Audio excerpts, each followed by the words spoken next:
Ayer veía el vídeo de la reunión de mujeres y a mí me encantó. O sea, yo sé que hay un trabajo detrás, hay una dedicación. Y de eso precisamente queremos hablar hoy, de cuánto inviertes para el Señor. ¿En qué inviertes lo que el Señor te da? ¿Cómo estás invirtiendo los beneficios que el Señor trae a tu vida? Ese precisamente es el tema, ¿verdad?, de la predicación. Si habéis podido ver el cartel de la prédica, se ve una bola de cristal, pero girada al revés, y pone invertir. ¿Cuál es la mejor inversión? Claro, hay dos maneras de interpretar la palabra invertir. Invertir puede ser darle la vuelta a algo, invertir puede ser poner en movimiento algo. Algo que está parado, lo invierto para que tenga un beneficio para mí o para las personas que me rodean. Por eso queremos hablar de esto hoy, ¿verdad? No hagas a otros lo que no quieres que te hagan a ti. Jamás dijo eso Jesús. Jesús dijo, haced a los demás lo que queréis que os hagan a vosotros. Es decir, invertir lo que yo os doy en los demás. El mundo ha invertido la frase y en lugar de decir haced a los demás, te dice no hagas lo que no quieres que te hagan a ti. Pero Jesús no es negativo, Jesús es positivo. Jesús te dice, haz a los demás lo que quieres que te hagan a ti. La palabra invertir, como digo, tiene un doble sentido, un doble significado. Invertir, cambiar de posición, sustituyéndola por la contraria, como hemos visto en este verso, ¿verdad?, estas palabras de Jesús, cómo se han invertido. Invertir una tendencia, alterar, cambiar, mudar, todo eso es invertir, ¿verdad?, cambiar. Pero hay un segundo sentido, que es el de emplear. Yo tenía un jefe, él me decía, Andrés, cuando inviertes, pones algo en funcionamiento para obtener un beneficio tú o otras personas. Pero gastar es que has gastado, que ya no vuelve. Entonces es colocar un valor, un beneficio que ya tienes, colocarlo, moverlo, ¿para qué? Pues para obtener ese beneficio, ¿verdad?, de invertir. Vamos a ver cómo invertimos. ¿Cuál es tu mejor inversión?, podríamos preguntar en esta mañana, ¿verdad? Algunos dirán, bueno, yo poco tengo que invertir, no tengo mucho dinero, no tengo gran cosa que invertir, pero estamos hablando del mundo espiritual. Igual tenemos más de lo que nos pensamos. Pues, ¿qué tienes para invertir? Porque cuando hablamos de invertir siempre se nos va la cabeza ¿a qué? Al dinero. Pero no, tenemos otras muchas cosas. Tenemos muchos beneficios que recibimos del Señor y que podemos invertir en otras personas. Fíjate, vamos a volver a considerar parte de la epístola a los filipenses, nos vamos a ir al capítulo 2, y aquí Pablo nos explica cómo invertir esos beneficios que obtenemos por el hecho de ser seguidores de Cristo. ¿Cómo? Ayudando a otros. Por cierto, esta es la mejor de las inversiones. ¿Y por qué? ¿Porque te hace rico materialmente? No. No, materialmente no. Te hace rico para con Dios. Y eso es lo que dice el Señor Jesús. Dice, sed ricos para con Dios. Cuando invertimos en beneficiar al prójimo, por amor a Cristo, pues crecemos. Cuando cuidamos a las personas, ¿te has planteado que puedes cuidar a personas? El cuidado de las personas que tienes cerca. ¿Eso es invertir? Claro. Dedicarles tiempo, dedicarles esfuerzo, dedicarles oración, orar por ellos. Cuando entro normalmente al local, hay un principio que suelo utilizar, que dejo de pensar en mí para pensar en la persona con la que me voy a encontrar. O sea, es decir, me desenfoco de mí mismo para enfocarme en las personas que veo. Y es un ejercicio que te recomiendo, porque a veces nos enfocamos tanto en nosotros mismos que no vemos al que tenemos enfrente. ¿Y qué ocurre?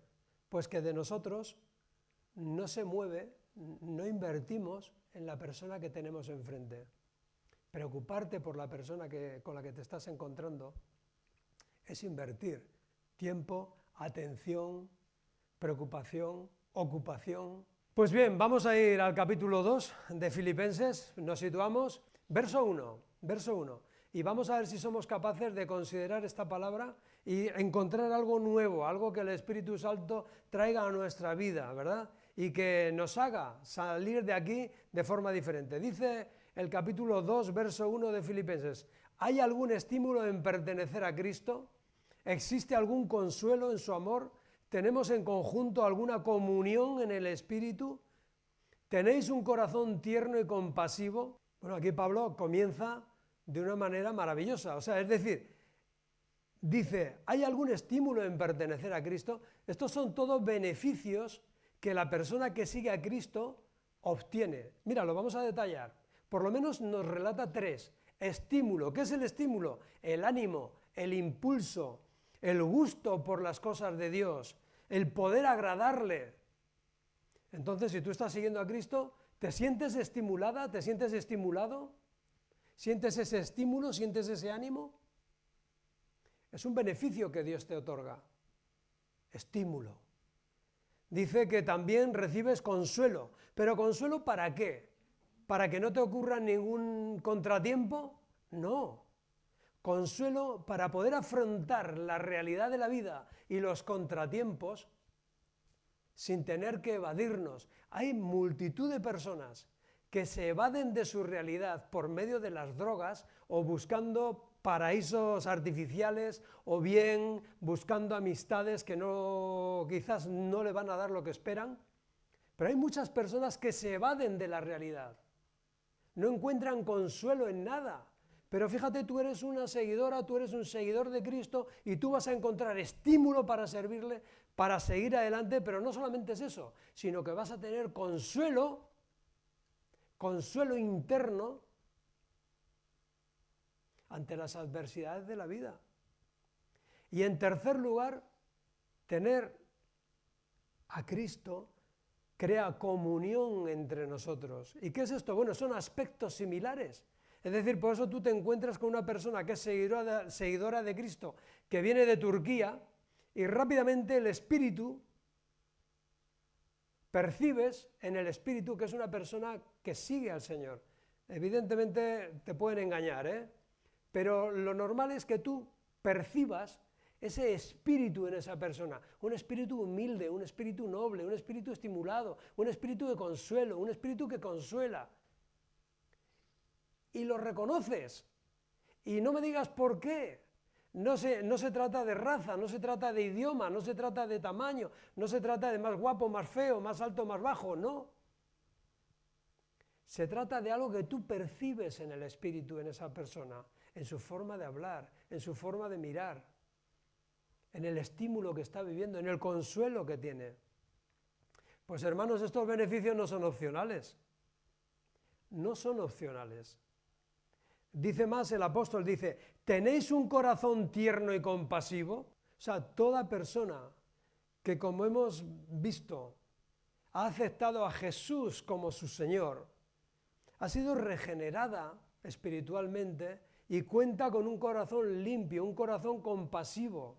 Entonces, a esas 3 preguntas, ¿qué contestáis? ¿Tenéis estímulo? ¿Tenéis consuelo? ¿Tenéis un amor fraternal? ¿Tenéis todo esto? ¿Tenéis un corazón tierno y compasivo? Bueno, pues si la respuesta es que sí, te das cuenta que si inviertes todos esos beneficios que el Señor te trae a tu vida, tú vas a hacer posible que otras personas vivan felices y a la vez puedas ser tú también feliz. Fíjate lo que dice el verso 2. Si tu respuesta es sí, entonces llenadme de alegría, dice Pablo. Si has dicho que sí, lléname de alegría, hacedme verdaderamente feliz, poniéndoos de acuerdo, sintiendo lo mismo, de todo corazón, entre vosotros, amándoos unos a otros y trabajando juntos con un mismo pensamiento y en un mismo propósito. Experimentan verdadera felicidad quienes aman a Dios al ver a otros trabajando unidos en un mismo pensamiento. Esta felicidad de ver a la iglesia trabajando junta por el reino no la experimenta el mundo. El mundo no se alegra de que tú trabajes para Cristo. ¿Te das cuenta? ¿Quién se alegra? Pues el que tiene el Espíritu de Cristo. se alegra de que tú trabajes unido por Cristo, pero el mundo de eso nunca se va a alegrar. Al contrario, te va a ver como una enemiga, te va a ver como un enemigo. Es una obra sobrenatural en el corazón cristiano. El mundo nunca se alegra de que tú trabajes para Cristo. Lo odia cuando te ven trabajando para Cristo, cuando te ven invirtiendo para Cristo. Quienes aman a Cristo son felices. Dice Pablo, hacedme feliz. Hacedme feliz. ¿Cómo? Teniendo un mismo pensamiento, trabajando para el reino. Qué felicidad, ¿verdad? Pablo estaba gozoso al ver la influencia del Espíritu Santo que generaba en aquellas personas, en los filipenses, y este gozo quería que fuera algo que se extendiera a toda la congregación. Dice, yo lo que deseo es que vosotros seáis felices, decía Pablo, sintiendo lo mismo, trabajando por un mismo propósito. Eso es iglesia, eso es cuerpo, una visión inversa a la que tiene el mundo, porque la Biblia, si algo hace es mostrarnos cómo nos ve Dios y cómo quiere hacernos felices. No dándonos todo lo que queremos, porque a veces queremos cosas que no nos convienen, ¿verdad? Dios sabe que hay cosas que no te convienen, nunca te las va a dar. Y si alguien sabe que te conviene es Él. El diablo, pero no el diablo del tridente y el rabito y los cuernecillos, no. El diablo, cuya influencia es evidente, lo que genera en nosotros es egoísmo, es que no inviertas en los demás. Pero tenemos a nuestro alrededor infinidad, múltiples evidencias de su influencia. Las guerras, la violencia de todo tipo, que ahora se habla de una violencia y no de otras. La violencia, las guerras. El diablo manifiesta su influencia por medio de las guerras, de la violencia, de los pleitos, de las mentiras, de los homicidios, de todo tipo de división, de estorbos, y algo que a toda costa quiere conseguir, que es frenar, retardar e impedir que tú crezcas como cristiano. Hay personas que dicen, me gustaría ver a Dios obrando en mí, haciendo un milagro, haciendo grandes cosas. Le digo, ¿de verdad quieres? Pues usa lo que Él te ha dado hasta aquí, úsalo para beneficio de otros. Vas a ver cómo lo vas a ver moverse en tu vida. ¿Tú quieres ver a Dios moverse en tu vida? Pues lo que tienes, ponlo al servicio de los demás. ¡Qué sencillo! Es un principio muy sencillo. No, es que yo quiero que Dios me dé. Bueno, pues empieza dando para que Él te dé más. Vamos al verso 3, seguimos avanzando. Hasta aquí está claro lo que está diciendo Pablo. Dice, tenemos muchos beneficios por el hecho de seguir a Jesús. Dice, bueno, pues hacerme feliz viendo cómo trabajáis. Y luego en el verso 3 dice, no seáis egoístas, vaya hombre, dice, no seáis egoístas, no tratéis de impresionar a nadie. La vanagloria es algo que no tiene ningún valor, simplemente es que yo quiero ensalzarme. Dice, no seáis egoístas, no tratéis de impresionar a nadie, no seáis vanagloriosos, sed humildes, es decir, considerando a los demás como mejores que vosotros o superiores a vosotros mismos. No os ocupéis solo de vuestros propios intereses, sino también procurad interesaros en los demás. Vamos viendo cómo Pablo va haciendo el desarrollo de esa palabra. Dice, hacerme feliz trabajando con un mismo propósito. Y dice, no os ocupéis solamente de vuestras cosas, ocuparos también o procurad interesaros por los demás. El efecto del amor de Dios en nuestra vida es evidente. ¿En qué? En lo que estamos dispuestos a hacer por los demás. O sea, es decir, ¿tú amas a Dios? ¿Sí? Fenomenal. Pues ese amor que tienes a Dios te va a llevar a amar a las personas que tienes cerca. ¿Y cómo los amo?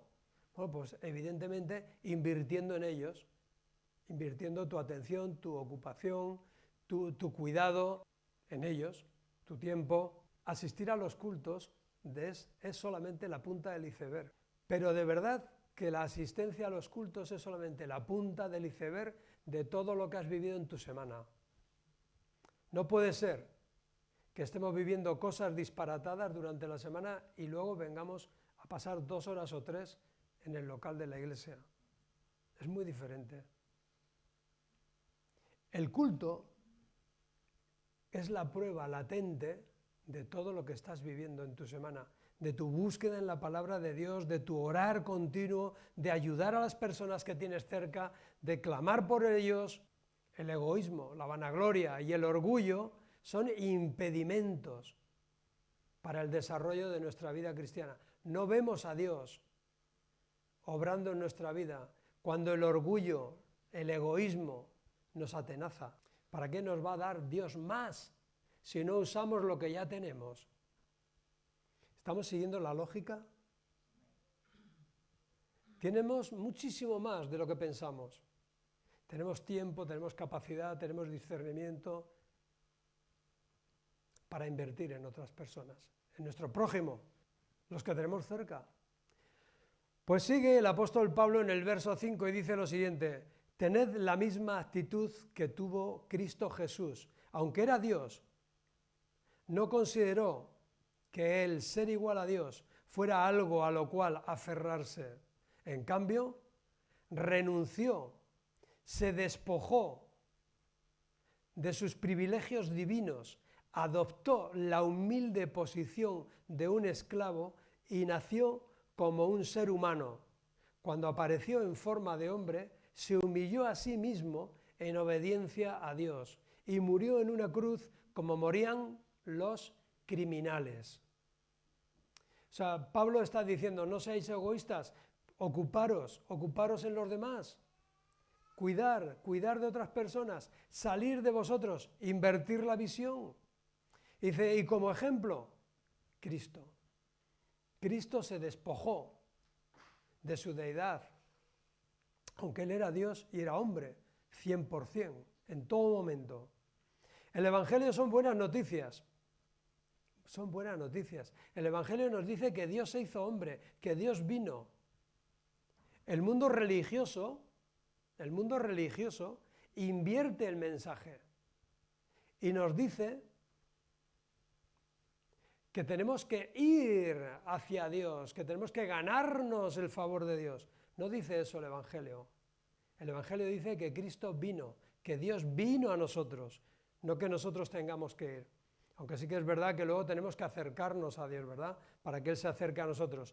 Pero el Evangelio, el mensaje del Evangelio es que Cristo vino, Dios vino a la tierra. Imitad la actitud de Cristo. Podemos imitar la actitud de Cristo porque en Él tenemos un ejemplo a seguir, el ejemplo. No vamos a poner un ejemplo, sino el ejemplo con mayúscula, ¿verdad? Si lo seguimos, avanzamos, mejoramos y todas estas cosas, todos estos beneficios van a seguir viniendo a nuestra vida. Este proceso, ¿cuándo se experimenta? Pues cuando invertimos en los demás, cuando estamos dispuestos a invertir en los demás. Vamos al verso 9. Por lo tanto, como Jesús se despojó, se humilló y fue a una cruz por todos nosotros, por lo tanto Dios lo elevó al lugar de máximo honor y le dio el nombre que está por encima de todos los demás nombres, para que ante el nombre de Jesús se doble toda rodilla, en el cielo y en la tierra y debajo de la tierra, y toda lengua declare, confiese que Jesucristo es el Señor, para la gloria de Dios Padre. Qué afirmación, ¿verdad? Ahí la tenemos, Jesucristo es el Señor. Estas palabras estaban en la iglesia donde yo me convertí hace ya unos 40 años. Y cuando vinimos aquí, pues sentí el ponerlas aquí y que presidieran cada reunión que aquí hacemos. No podemos despojarnos de deidad, ¿verdad? Nosotros no somos Dios. No podemos despojarnos, pero sí podemos desapegarnos de muchas cosas en favor de las personas que tenemos cerca. ¿Y cómo nos cuesta? ¿De qué estoy dispuesto a despojarme?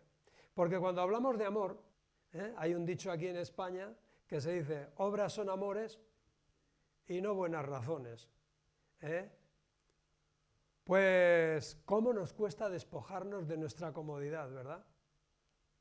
¿Cómo nos cuesta dedicarle tiempo a una persona? Despojarnos, ¿verdad?, de esa comodidad. ¿Cómo nos cuesta despojarnos de nuestro orgullo? A veces. Bueno, esa persona, es que está así porque se lo ha buscado ella. Pero aquí Pablo dice, considerad a los demás como superiores a vosotros mismos. Entonces ya no consideras que haya alguien que no se merezca tus cuidados. Porque si tú lo consideras como mayor que tú mismo, vas a decir, hombre, pues vale la pena cuidarlo, vale la pena que haga un esfuerzo por esa persona. Considerad a los demás como superiores a vosotros mismos. Y para ello, Cristo es nuestro ejemplo. O es que tú, o es que yo, merecíamos que Él viniera y acabara en un madero como un criminal. ¿A que no? Jesucristo es el Señor. Dios le dio un nombre que está por encima de todo nombre. Y toda lengua declare o confiese que Jesucristo es el Señor. Que toda lengua confesará que Jesucristo es el Señor. Sí, cuando Él vuelva, o cuando vayamos a su presencia, veremos que Él es el Señor. Pero será demasiado tarde, si no lo hemos reconocido en esta vida. Yo invito e insto a todas las personas que puedan escuchar este mensaje más adelante a que reconozcan a Jesús como el Señor de su vida. ¿Y qué significa reconocer a Jesús como el Señor de la vida?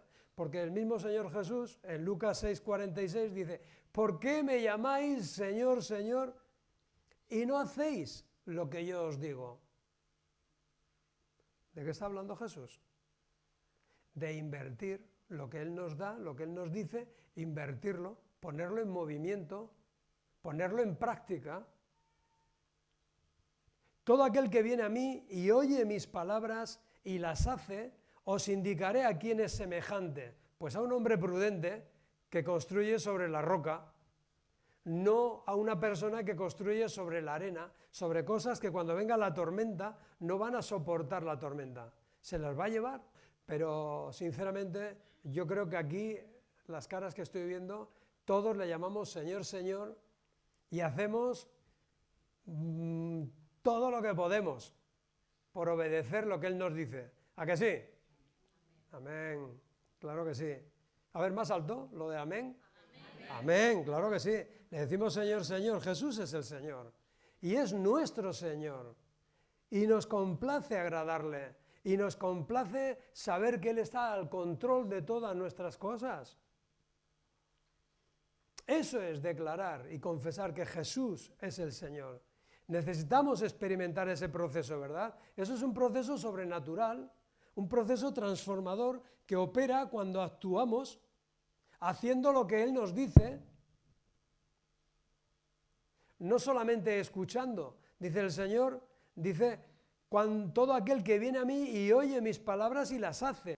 No hemos dicho que estemos salvos por gracia, pero es cuando invertimos tiempo, esfuerzo, cuidados y trabajo en favor del prójimo que estamos haciendo lo que Cristo nos dice. Porque no dice el Señor Jesús que cualquiera que le dé un vaso de agua a uno de estos pequeños es como si me lo estaría dando a mí. No dice el Señor que el que da algo a un profeta recibe recompensa de profeta. Pero no dice el Señor que me visitasteis cuando estaba enfermo. ¿Y cuándo hicimos eso? Pues cuando visitasteis a este o visitasteis a aquella. ¿Cuándo te dimos de comer? Cuando le dices a cualquiera de estos pequeños. Si es que no es que me esté inventando algo, no os estoy descubriendo nada. Es simplemente que cuando estás invirtiendo esfuerzo, valor, cuidado por una persona, estás haciéndolo para Cristo, se lo estás haciendo a Él. Pero vamos, versos 12 y 13, y estamos acabando ya. Queridos amigos, dice Pablo, siempre seguisteis mis instrucciones cuando estaba con vosotros. ¿Ahora dónde está? En la cárcel. En la cárcel. Y ahora que estoy lejos, estoy en la cárcel, es aún más importante que lo hagáis. Esforzaos por demostrar los resultados de vuestra salvación, obedeciendo a Dios con profunda reverencia, con temor y temblor. Pues Dios trabaja en vosotros y os da el deseo, el querer y el poder hacer lo que a Él le agrada.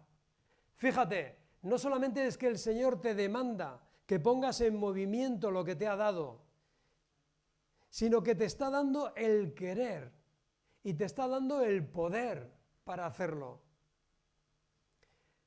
No desesperes. Igual alguna persona aquí está, o que vaya a escuchar, se está desesperando porque dice, pues yo la verdad es que son tantas las ocasiones en las que no hago lo que sé que tengo que hacer. No desesperes. Te ves carente, te ves insuficiente, pero la buena noticia es que Cristo se despojó por ti, murió y resucitó, y que te ha otorgado el querer y el poder hacer su buena voluntad. Dice el verso, si os fijáis, esforzaos por demostrar los resultados de vuestra salvación. Esforzaos por demostrar los resultados de vuestra salvación. Fuiste rescatado y reconciliado con Dios, claro, pero para poder hacer lo que a Él le agrada.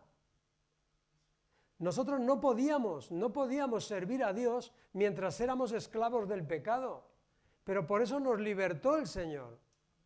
Nos libertó para poder servirle. ¿Qué pasaba con el pueblo que estaba en Egipto? Le decía Moisés al faraón, deja salir a mi pueblo para que me sirvan. Y Faraón se resistía. No fue al revés. Y cuando salieron de Egipto, entonces Dios le dio la ley para que la cumplieran. ¿Pero por qué no se la dio antes? Porque no podían cumplirla en esclavitud. ¿Por qué Dios a ti no te va a pedir, o a la persona que no está en Cristo, por qué no le va a pedir estas cosas? Pues porque no puedes servirle. Dios te va a pedir que le sirvas a ti, porque te ha liberado, porque ahora tienes libertad para servirle, porque ahora ha puesto en ti el querer y ha puesto también el hacer. No somos salvos por obras. Las obras son la consecuencia de la salvación, no el medio para ser salvos. Somos salvos por gracia, por medio de la fe, para buenas obras que Dios preparó de antemano. Y aquí Pablo está diciendo, mira, esforzaos por demostrar los resultados de vuestra salvación obedeciendo a Dios. Ya eres salvo, pues ahora procura demostrarlo. ¿Y cómo lo demuestras? Pues volcando todos los beneficios que Dios ha traído a tu vida en los demás, no en ti. Eso es egoísmo. Y hay personas que simplemente se dedican a pedir y pedir y pedir, que Dios me dé, que Dios me dé, que Dios me dé. Bueno, pues tiene que llegar un momento que tú tienes que empezar a dar. Y si estás escuchando esto esta mañana, ha empezado ya. Tienes el estímulo, tienes el consuelo, tienes la comunión del Espíritu y tenéis el querer y tenéis el poder para hacerlo. O sea, que no tenemos excusa. ¿Es verdad o no? No hay excusa.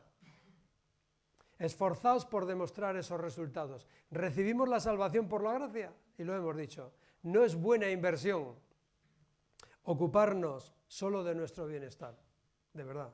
No es buena inversión ocuparnos solamente de acumular, de acumular y de acumular y de vivir en bienestar. Pero Dios tiene mucho más interés en tu bien ser que en tu bienestar. A veces el Señor, para que seas una buena persona, te tiene que hacer pasar por diversas circunstancias que no son precisamente las que queremos, pero las necesitamos. Pues sabiendo esto, que el Señor tiene ese interés, pues hay que pedírselo al Señor, ¿no? ¿Qué vas a hacer a partir de mañana?